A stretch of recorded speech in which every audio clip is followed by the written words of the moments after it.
Yeah, my name's Steve Molyneux. I'm Chief Exec of the Tablet Academy here in the UK, an education consultancy and teacher training company. And I also am Professor of Global Education Leadership at Lamar University in the United States.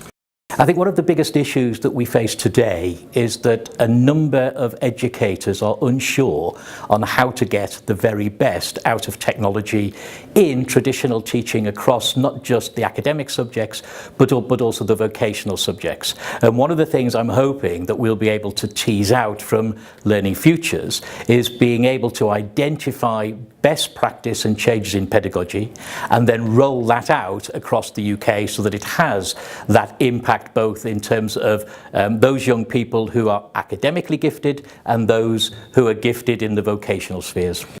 I think the biggest challenge we face is winning the hearts and minds of FE college principals in turning around and looking at the impact that CPD of professional development will have on the teaching profession. Most assume that, teachers are intelligent people and therefore we should be able to learn without the need for professional CPD. If we look, for example, let's say at a sister organisation, let's look at the health sector, where in the health sector, mainly our consultants do an awful lot of CPD. So I think it's getting school principals to recognise that CPD needs to be raised high on the agenda, and an investment on CPD for its staff is an investment well made. So in terms of the Tablet Academy, we've been working strongly with the industry providers, with people like Microsoft and Dell and Apple, in terms of looking at the impact that technology can make, but also in terms of my role at Lamar, we're looking at linking in good quality vocational CPD that's given by the industry. For example, the Teaching with Technology program that Microsoft makes freely available to educators, linking that into an academic program so that we actually have rewards at the end of the day for educators that take that industry-led CPD as well as the academic-led CPD. I think the current program team are fantastic. They've done an awful lot of hard work in a very short amount of time. I think what we need to do is review the innovative approaches. I think we've had a lot of highly innovative bids, but some of them have been focused on exactly the same outcomes, in particular looking at subject specific rather than generic outcomes. And we need to look at both innovative uses of technology, but innovative management processes within the FE sector.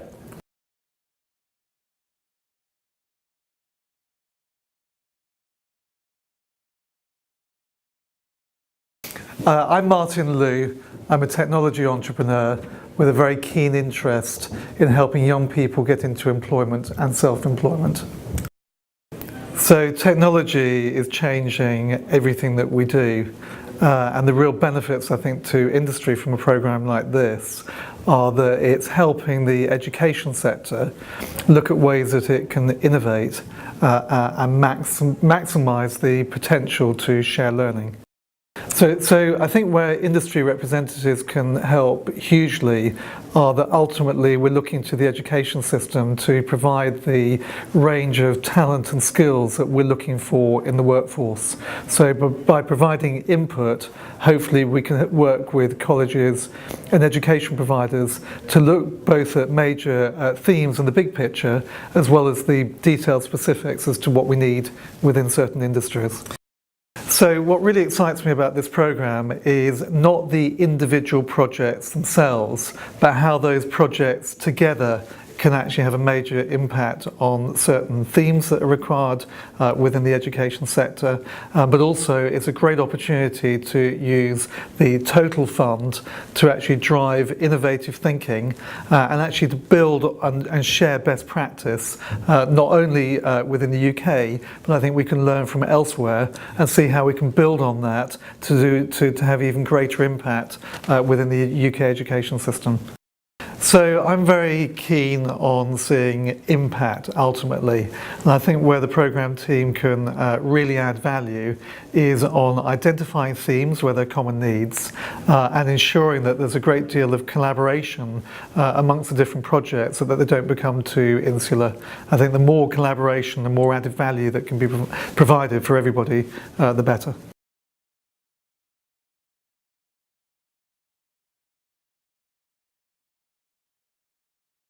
I'm Nigel Ecclesfield.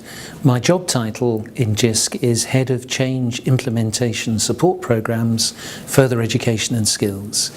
Essentially, my role is to develop innovative responses to problems in the use of technology within the FE and skills sector and to support individuals, providers and the national bodies in meeting the challenges that they're facing in terms of implementing technology and identifying best practice and promoting that to the FE and skills sector in my case. For me, this programme has got a set of themes which really need to be addressed both in terms of the needs identified by the sector itself, but also in terms of policy, the FELTAG recommendations, the government's response and so on, has enabled people to see a common set of problems that need to be addressed and for us to come together. So JISC is about to release a joint statement with ETF to say that we'll be working together, and one of the ways we hope to increase the impact of this programme is avoiding duplication. So anything that we're doing, your programme won't be doing because we have our 30 projects running at the moment. And equally, we will not be setting up funding for projects that are doing things. So hopefully then one of the impacts will be to draw together two large programmes of work, maybe 45 or 50 projects that are all focused on the technology needs of the sector and all able to come up with solutions for the providers themselves, but more importantly, solutions that can be rolled out to other providers. And the key for me will be in 12 months' time, how many new providers have signed up to work with those projects to initiate the changes that have already happened within the new providers.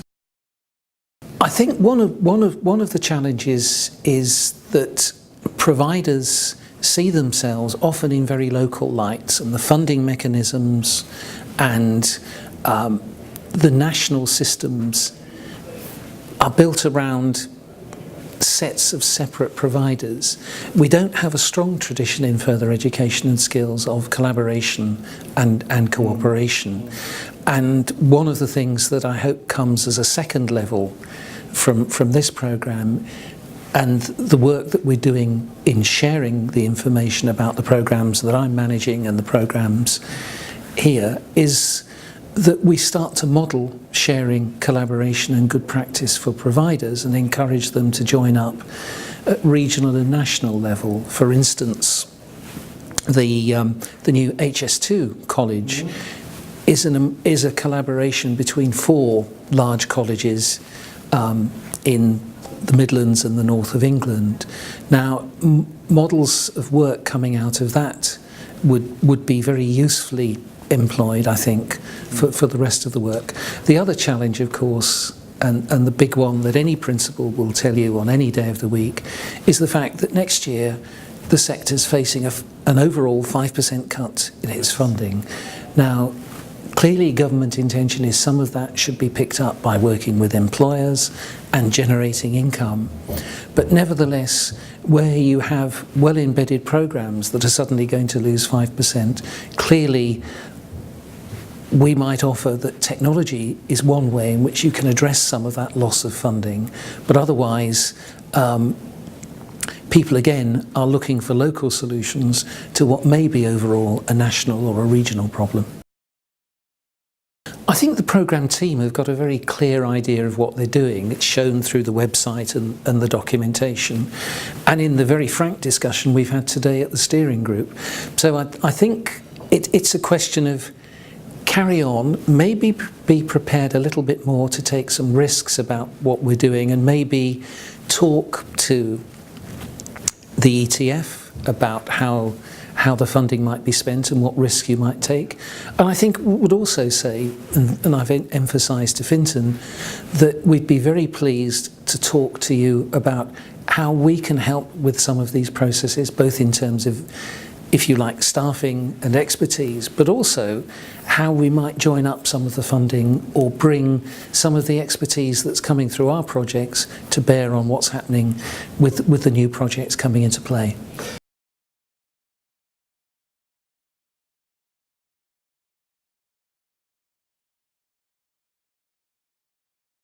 Yes, I'm Mike Morris. I'm the Business Manager for Further Education and Skills at Microsoft in the UK. Well, I think the benefits for Microsoft is the opportunity to get closely involved with supporting the practitioner skills around transforming digital technologies. We will learn from these projects ourselves about what is important to those practitioners and evolve our technologies and the supports around our technologies based on our engagement with these projects. So it's a very useful exercise for us.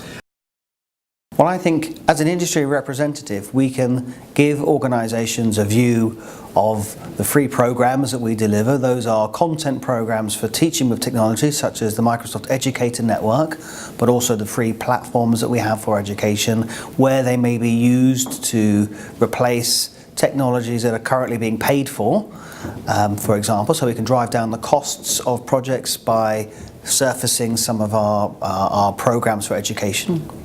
But then I think something else that we can very usefully do is introduce employers that have the need for Microsoft skills in the regions of those projects to those projects, so that an additional level of insight is delivered by our partners and our customers. I think that will ensure that the projects have a more transformative nature than they might otherwise have. I think the most exciting thing is the sense that vocational education is starting to really step up to the plate and embrace the transformative nature of technology in the round and attempt to deliver to themselves and their students the same benefits in terms of cost reduction, increased productivity and increased success that actually business have been seeing by the use of technology for some years now. So I think that the programme team needs to be robust in its questioning of the projects about what success looks like, and I think that should happen at the beginning of the projects and permeate the whole progress of the project. But then the other question that the team should be asking the projects, in my view, is how will your project transform your organisation and its use of technology? I think that the committee can help the projects to think big and deliver larger outcomes for everyone as a result.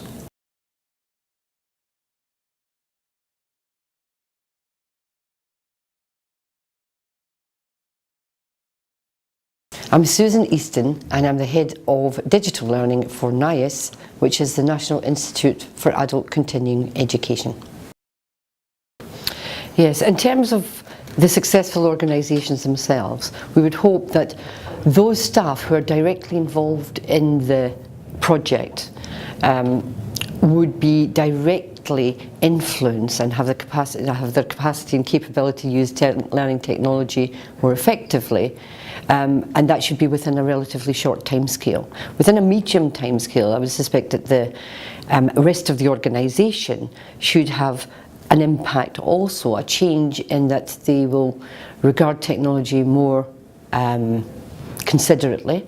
They will be more open to embracing the use of technology in the wider teaching and learning, but that will maybe take a wee bit longer than for those staff who are directly involved.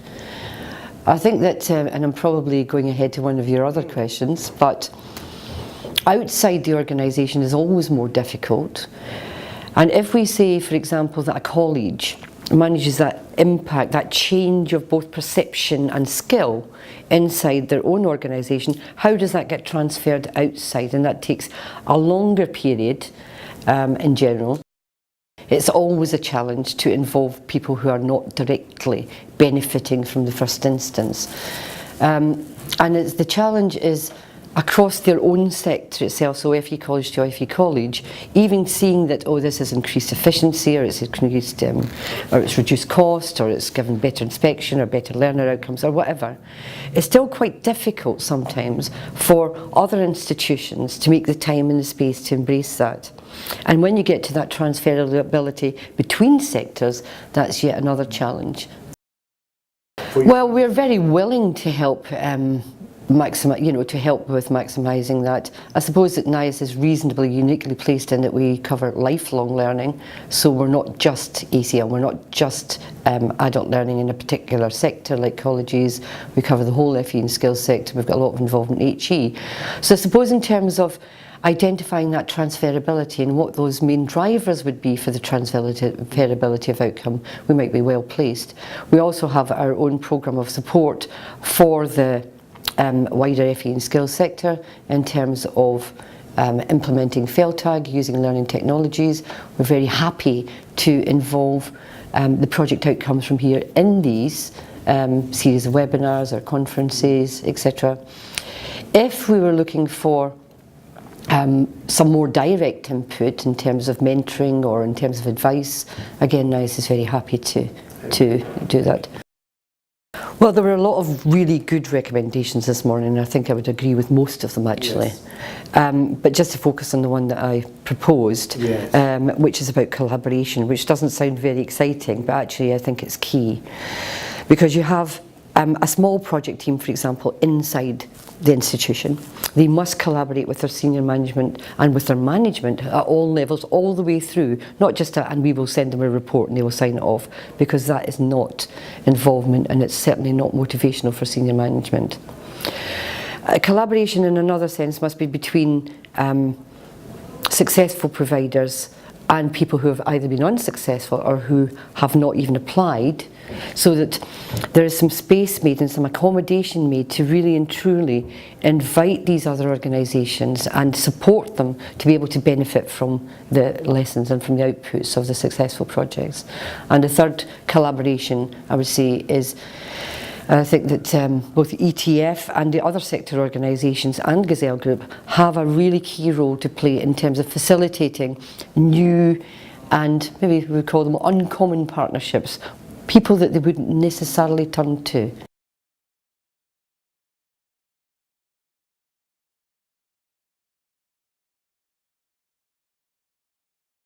Hi, I'm Adam Stewart. I'm the UK and Ireland Regional Manager for Google in Education.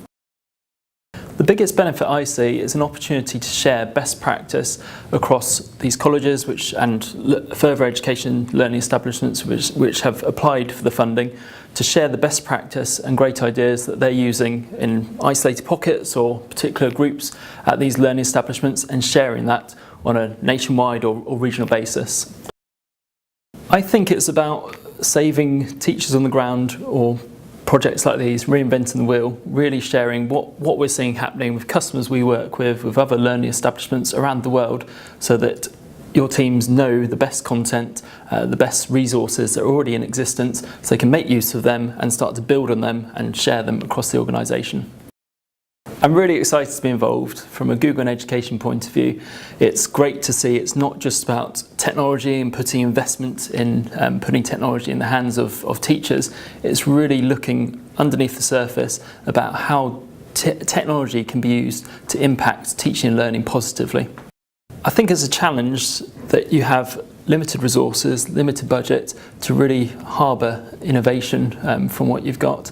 My suggestion would be to make sure you're looking to industry, to other sectors, again looking around the world to uncover that best practice and really utilise that in the project.